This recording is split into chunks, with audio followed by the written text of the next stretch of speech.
Okay, here we go.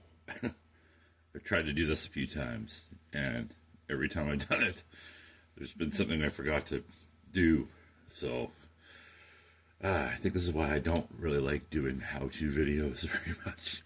Okay, anyways, sprockets. That's what I'm going to talk about right now. Sprockets are probably the most finicky thing I find about this build. There's a lot of stuff you got to do to them to modify them to make them work. So, I'll try and blab this out smooth and straight as I can. All right, here's the sprocket. You need to remove all the material that's inside of it.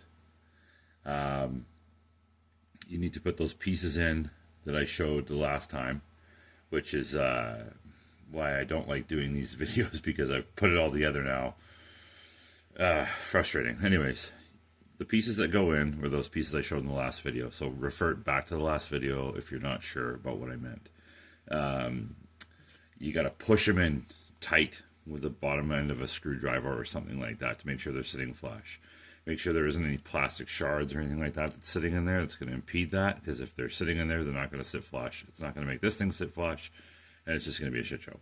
So, before you put the servo horn on, push those pieces in, make sure they're flush, really push them in hard, like all the way down with the screwdriver, put your weight into it, make sure they're sitting flush.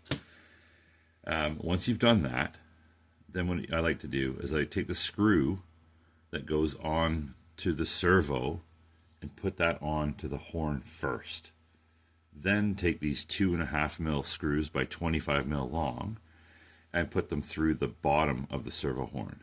If you're wondering how do I straighten them and how do I put them in straight and where's my references, well, on the servo horn, there's little stamped holes that they have. Put your drill bit in through those holes and drill those holes. That's where you line these things up. The whole thing's designed to be square to those holes. These are 2.5 mil button head cap screws.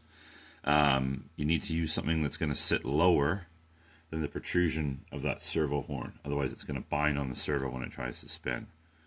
That's really important. So put the screw in first. Also on the back side of the servo horn, there's a little protrusion as well. I just like to file that down.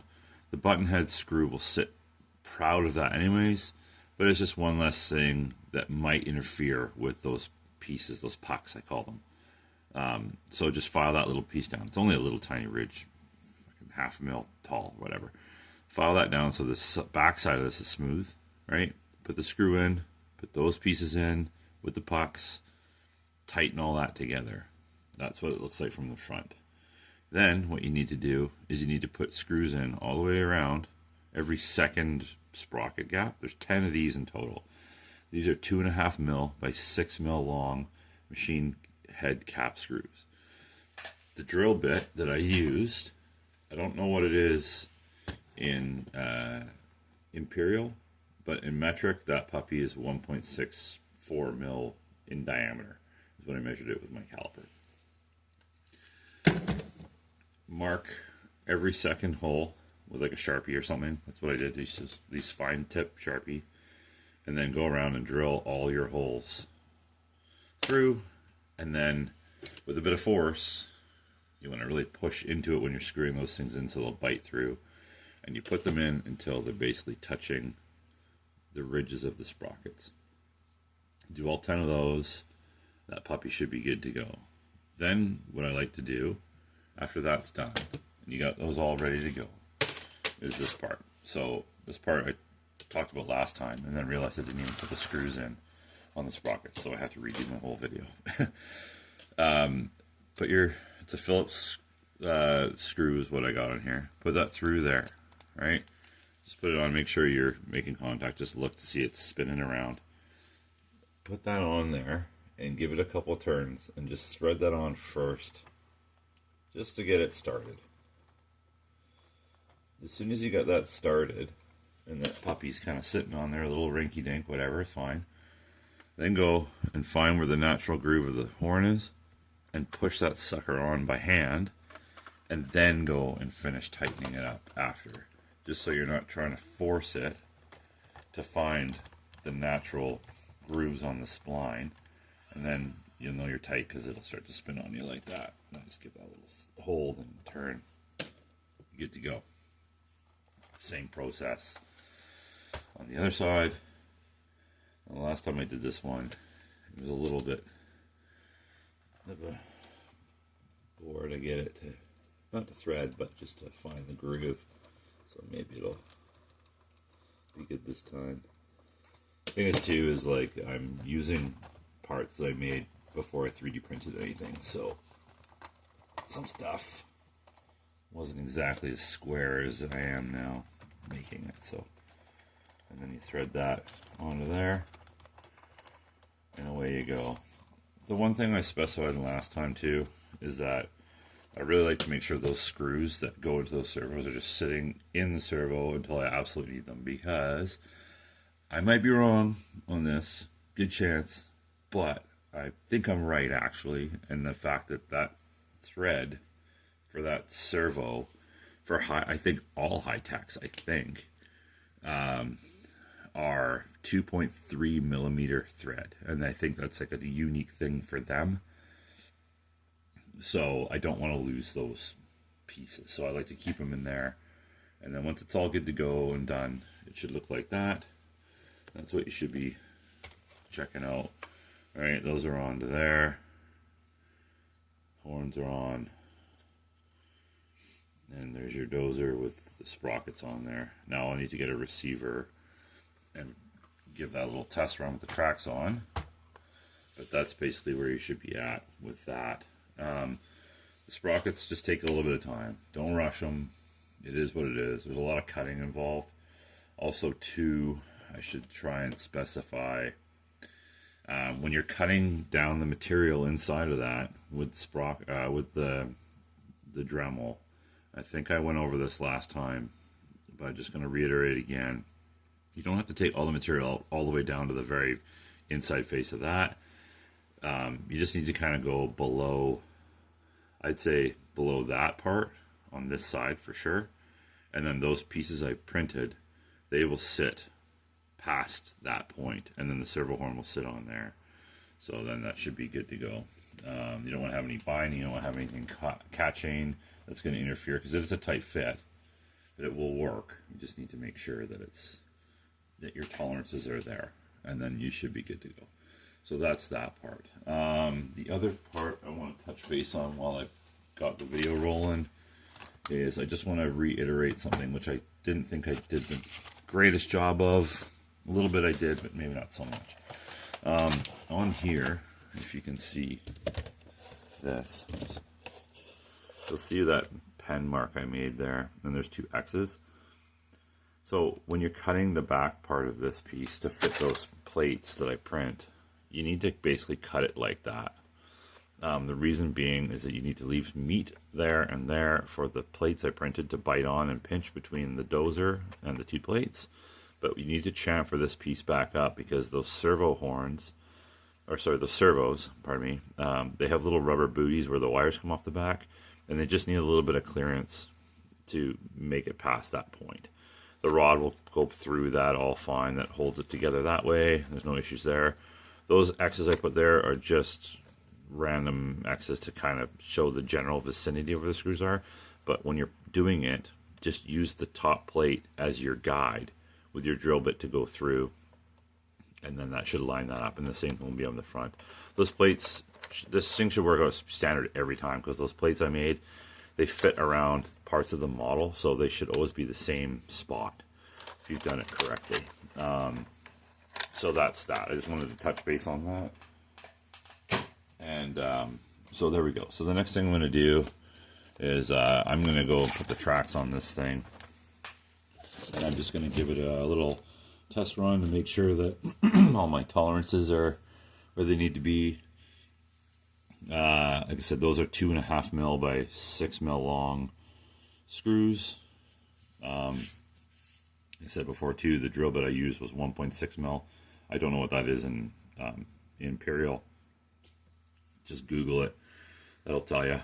And that's that. So yeah, that's what I got so far. I'm gonna put the tracks on without the idlers on for now, just to make sure that it's moving and the tracks are kind of sitting in the right spot, which it should be, and then I can go to work on cutting these things and making all the tolerances I need for these to sit on as well.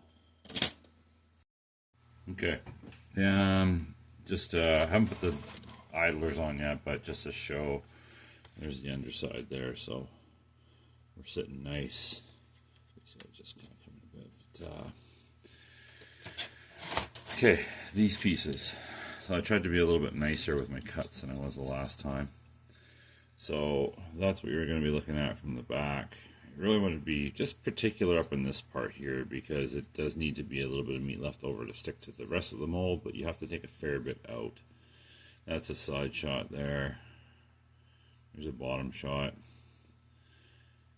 And there's a back shot. So you can see, you take a fair bit of stuff out, and then right there, there's a couple little bumps that have to get filed down. And so there we go. I'm going to try and take my time with those. That's the,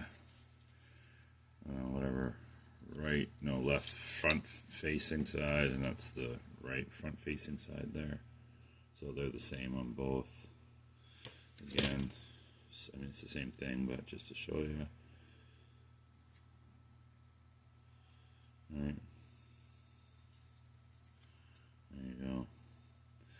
So I'm gonna put these on now, give it its first little test run, see how it all performs, make sure nothing's binding. And it's going to be clicky and poppy and all kinds of stuff, because I got 2.5 mil screws back there to bite into the track. So you can expect it to go crunch, crunch, crunch, crunch, crunch, and kind of have a little bit of a little wobble to it, which will slowly decrease over time as the tracks stretch out. Oakley dokley. Here's a little test run. Make sure she's all going the right way. There's forwards, there's backwards, there's turning, there's turning. So, there we go.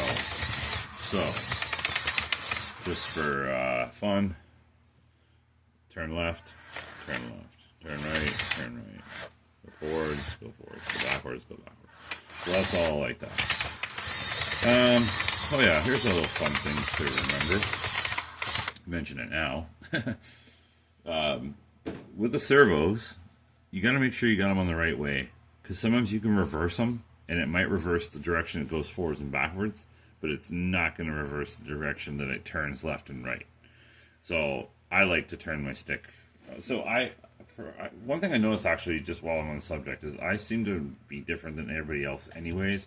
I don't know, maybe it's just I'm right-handed. Like, I'm right-handed. I like my throttle for track stuff like this. Excavators is different. I like to have excavators up here because I want these for controls. But for track stuff, I like everything on this side. So I go forward, it goes forward. I go backwards, it goes backwards. I turn left, it turns left, and I turn right, it turns right. I don't know, maybe people have it set up differently than that.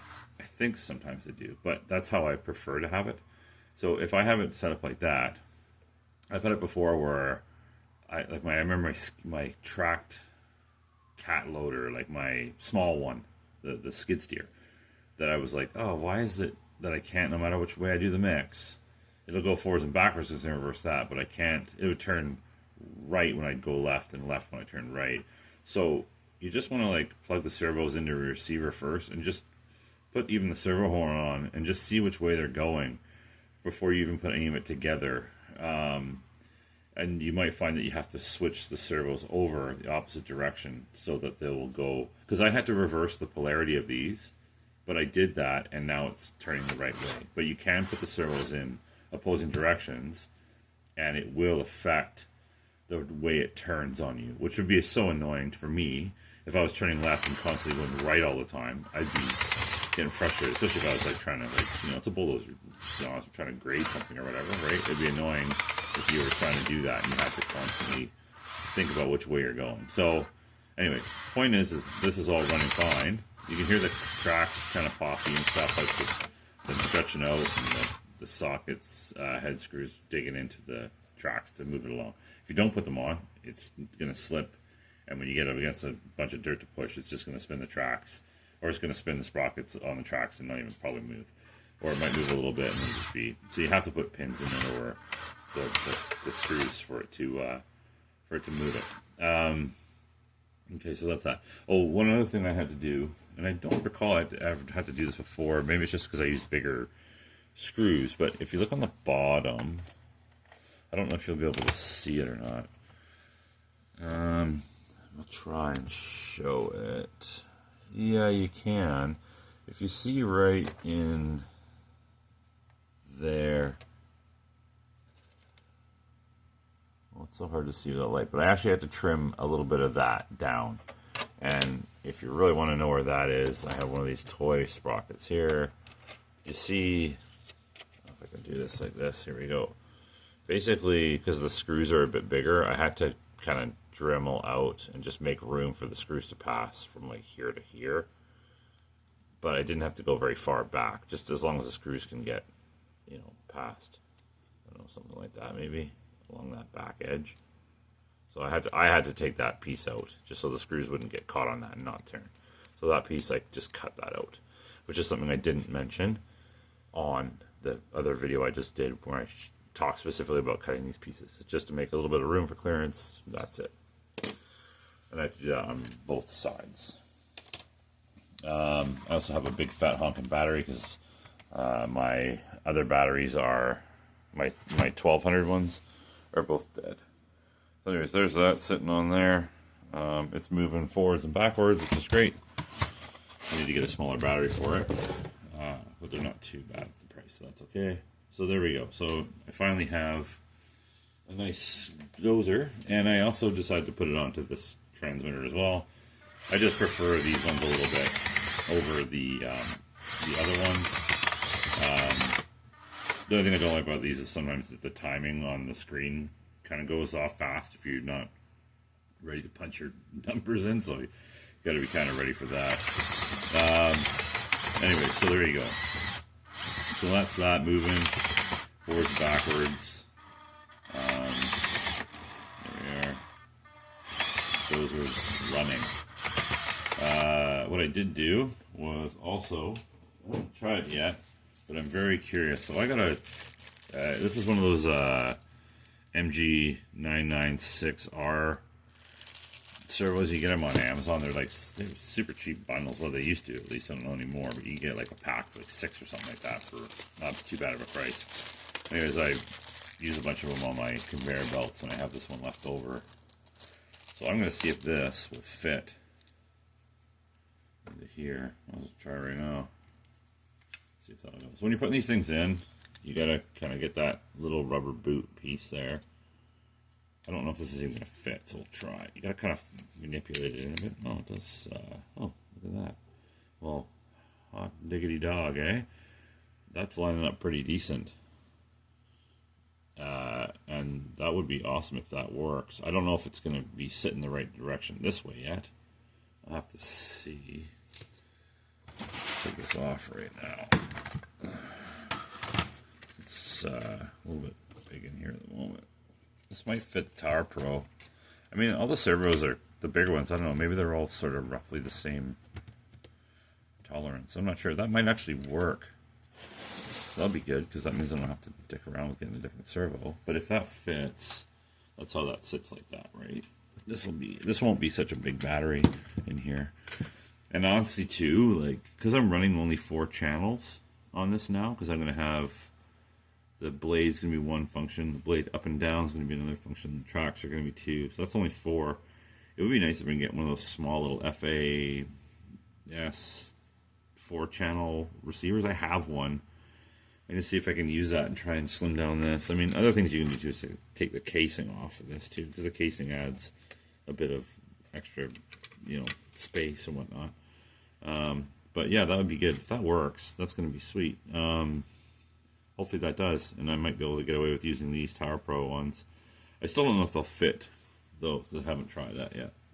I don't know if I have any extra plates printed that I can give it a go and see. But anyways, that's kind of good. That might be hot diggity dog, a way to go, and that'll be a cheap alternative to getting a high-tech 645 MG servo, because those are expensive, those ones.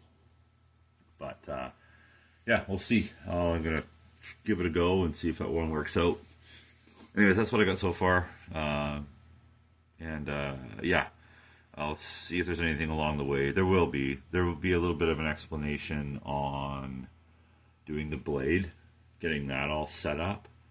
Like I said, while I'm on the subject right now, I'll tell you for sure right now that you're going to want to grind those tabs off right there. Those three on both sides, they got to come out. And you also need to make this quite a lot larger for it to be able to go down more. Otherwise, it's going to catch on the bar for the wheels or the front sprockets. And that's not going to go down as far as the servo is going to let it. So you have to make some tolerances and make that gap bigger in there on both sides and remove all those little tabs, because I think those are what kind of lock it on the toy so it can stay up mid or be pushed down. But those are going to go when you do this. So that's one thing for the blade right away we're going to need to take care of. And then again, like I said too, way back, there's a little piece right there that's also going to need to be taken out.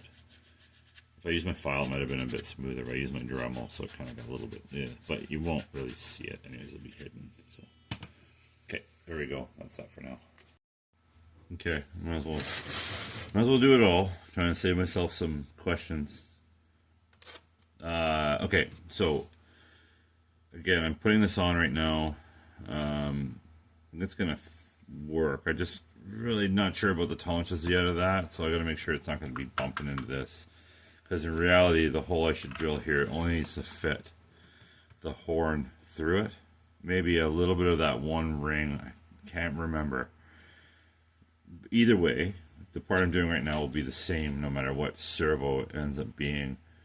So these are 3 mil by 16 mil machine screws with a 3 mil lock nut on the back. There's 4 of them. Put them 2 down there, 2 there. Screw those on. And then the same thing I'm using. These are 16 mil long 3 M3 machine screws. I'll try and show you just what I was kind of talking about the one just being a little bit offset in the front. I'm not putting washers on these. I probably should, but I'm not going to, so I'm not too worried about it. But just see this screwdriver here. It just interferes with that top piece a little bit. I didn't feel necessary to put a hole through here just to try and guide it all the way to make it straight. It's just plastic. Just kind of screw through it, and it will kind of square itself up. Pop one of these beauties on the bottom. Hold her there. Give her a little spin, and then she's one of these guys. Put on the bottom. Spin me right around, baby, right around, like a record, baby. And then that goes onto there. Screws on the bottom, and there you go. And that's that one. So it should be like that on the bottom.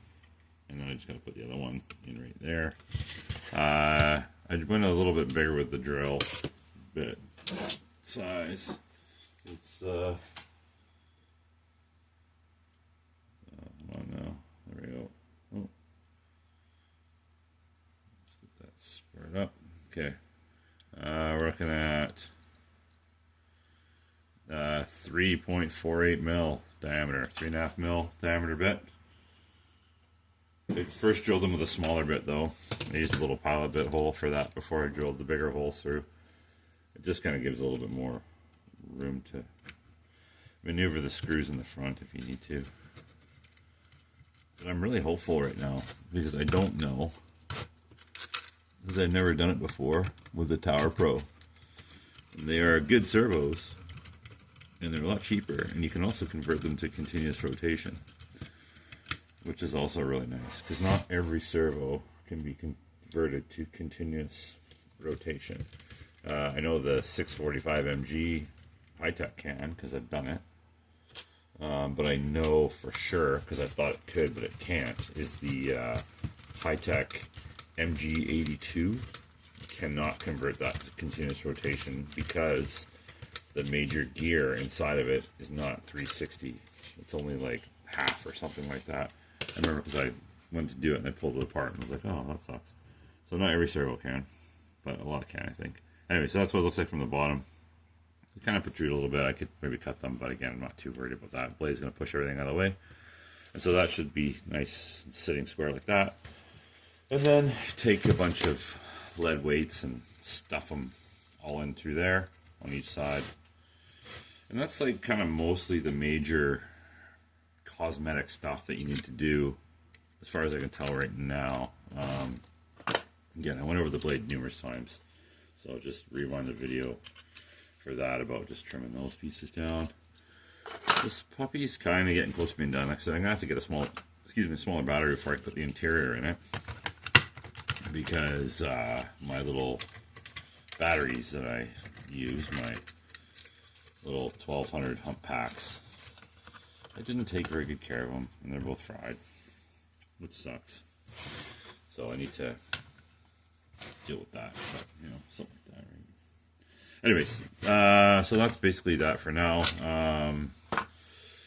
I'm going to monkey around with some stuff, do the trimming for the blade, do the trimming for this grill here. But just to kind of show you, I won't put the interior in there right now. Just put it like this. That it will all sit, and then that should sit kind of like that in the front. Right, nice and square. It's all on there.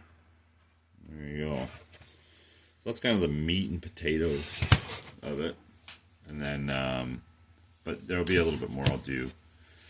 When I do this, I kind of put it like beside it, and I measure across and try and get my small little hole, and I'll drill a small little pallet bit first, and then I'll slowly go up little bit by little bit, taking as little as I need, because the one I did before, well, the pipe layer never had a hole through it. Oh, you know what, this one's got a hole in it. This is also,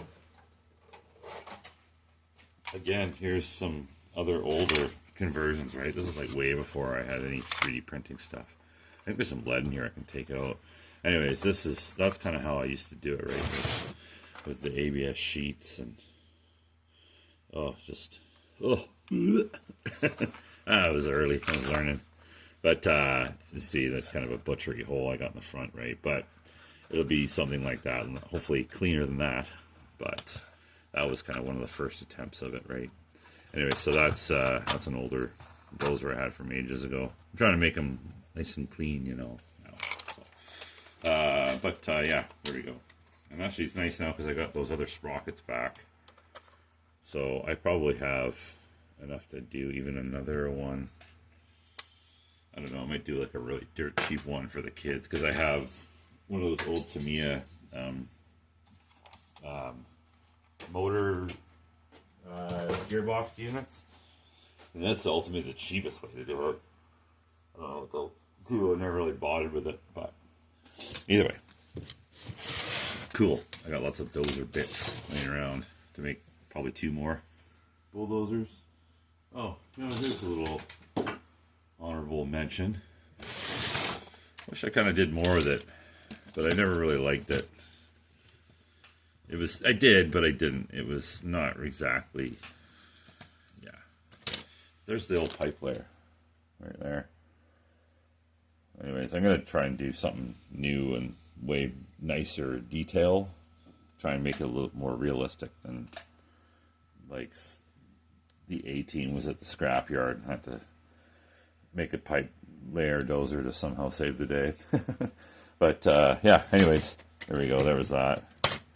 It was cool, but yeah, everything wasn't really square with it when I built it, so the tracks would cause it to push off, and then the other thing I never really had dialed in right was just this part here. It would have been better if I used some sort of a geared motor or something like that, just to try and make that a bit more stable, because I'd find as I was reeling up the reel, it would just want to cause this thing to flop around. I had it hooked up to the servo to stop it from falling down, but it would just really be wobbly, and I couldn't really keep it steady. So yeah, it was one of those early things. Anyways, but I'm going to take the servos off because that's an MG 645. That's a solid servo there, and that's a 25 kilogram one too. That worked fine still. So I'm gonna salvage it and see if I can do something else with those. But yeah, I never really done much with the old pipe layer in a long time, and that's what happened to it.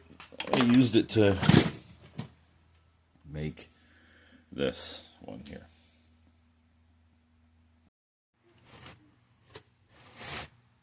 Okay, last but not least bit here. So this is all mounted. I was able to drill my hole through there, and that's all set nicely. So just choose a drill bit that corresponds with the size of the hole there. I've got this thing notched so it'll go lower than the stock toy does, as well. So, and then this is the last part here. So this is what I was trying to explain. So these things are these. Oh, this is where I got them from, at least. I think it's part of an airplane, something or other. 440 spring steel quick links. That's this part here. That part opens up and fits over the servo horn, pinches it through the holes that are on the servo horn. This is a 1-inch long 440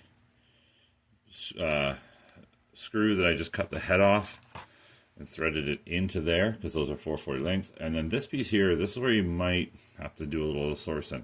So I have a big bucket of, I mean, there's parts behind me. This is miscellaneous whatevers, things that have accumulated over the years. And I was finding, oh yeah, there's some right there. So I think those are 440s right there, or those might be 3 mil, I'm not sure. But I had to force thread that into there.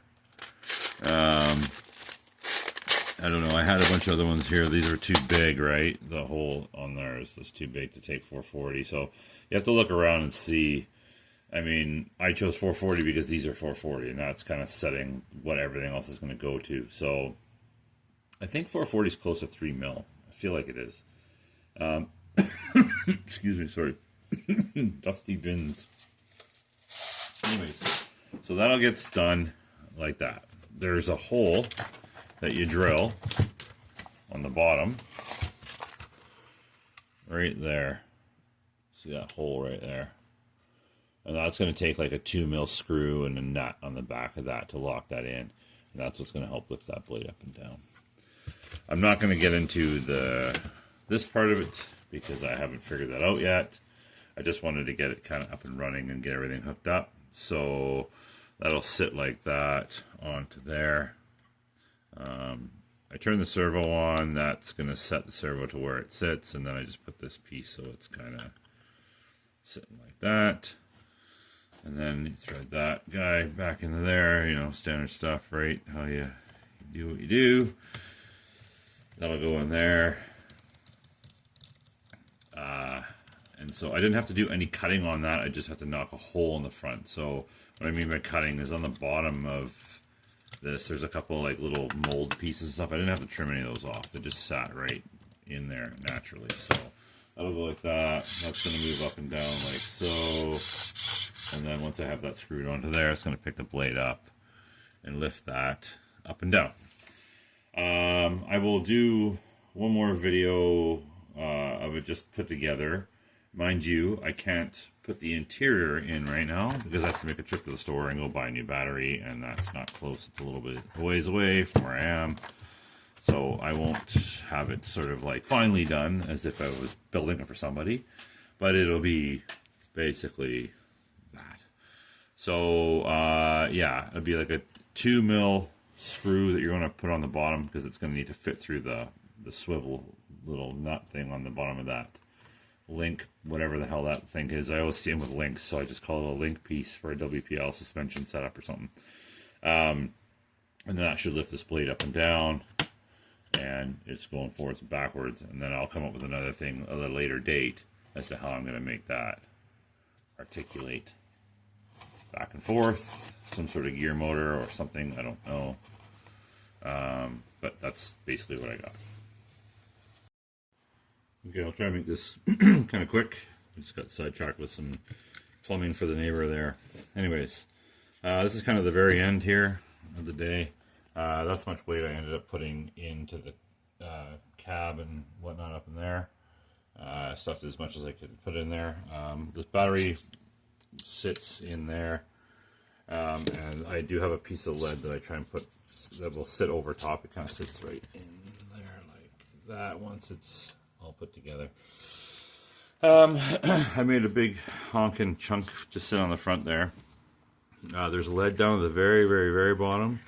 I took the casing off the receiver, and I've got lead weight underneath there. Then I've got two pieces of it laying on top of the receiver here with the sticker cover paper still on, just to rest all of this that I built off of there. Stuck all that on, and then put these two pieces on top of there.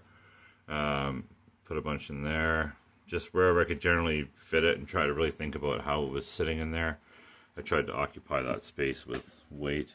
I didn't weigh it, so I don't know how much I actually have in there, but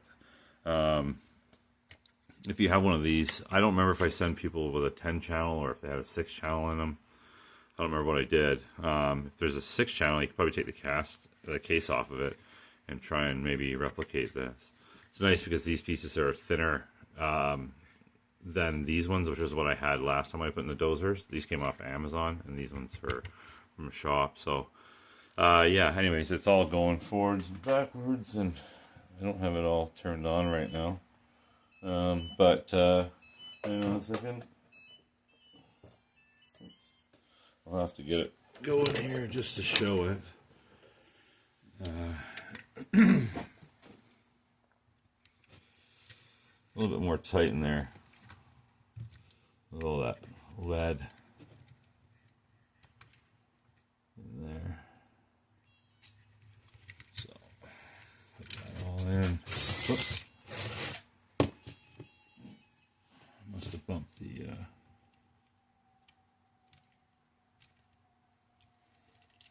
bumped something in the receiver there. Oh. Anyways, that's gonna sit down like that. Right now, I'm noticing I'm having a little bit of an issue with some of that. The wiring, I gotta just kind of clean up the wiring a bit in there.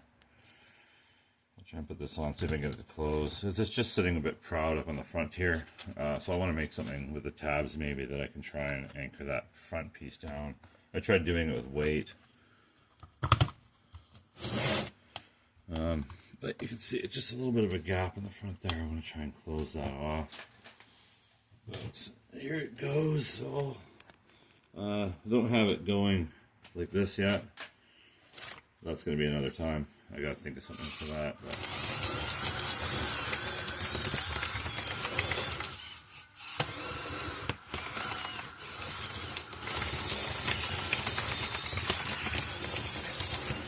Yeah. It's nice to finally have a Dozer that I built for everybody else. Now I can have one too.